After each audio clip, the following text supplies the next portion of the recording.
Hey guys, this is Sir Michael at Read and right now I'm going to do the autobiography of Martin Luther King Jr., edited by Catherine Carson, or I should say Claiborne Carson.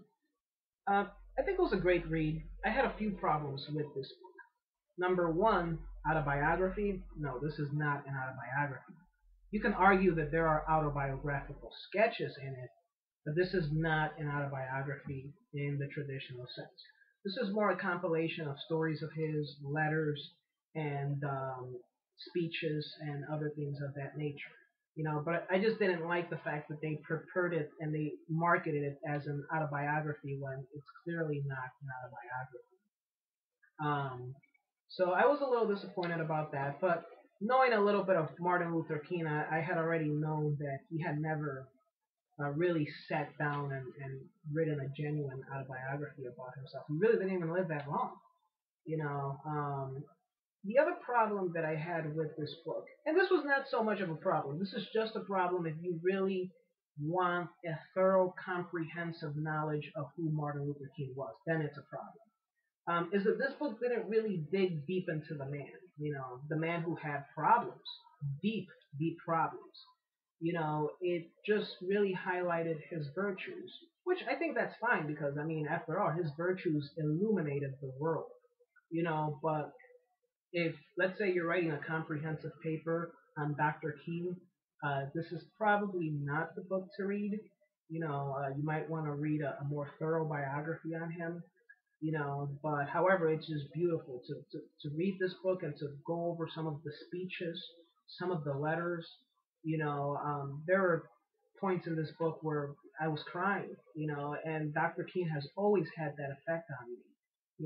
By far one of the most powerful communicators in the history of letters.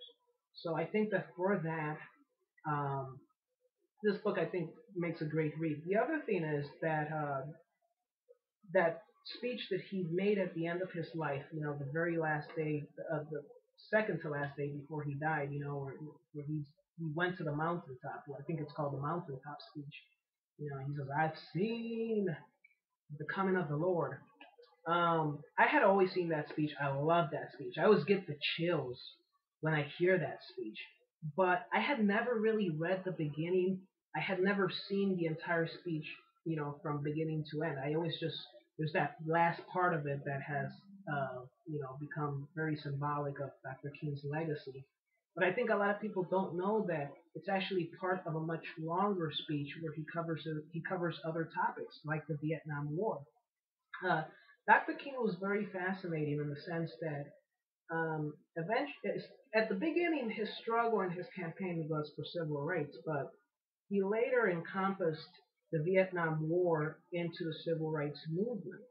And a lot of people in the civil rights movement did not like that because they felt that this is not part of our struggle. But of course, when you have young Latinos and blacks being sent off and dying, and poor Latinos and blacks being sent off to war, to an unjust war and dying for an unjust cause, it's definitely a part of civil rights. So I think that for this book to have a lot of those letters, a lot of those mementos of Dr. King that we oftentimes forget, I think just for that, this book is definitely worth reading. So once again, it's the autobiography of Martin Luther King, edited by Claiborne Carson. So keep staying tuned. I'm sorry, to Read On with Sir Michael Rivera.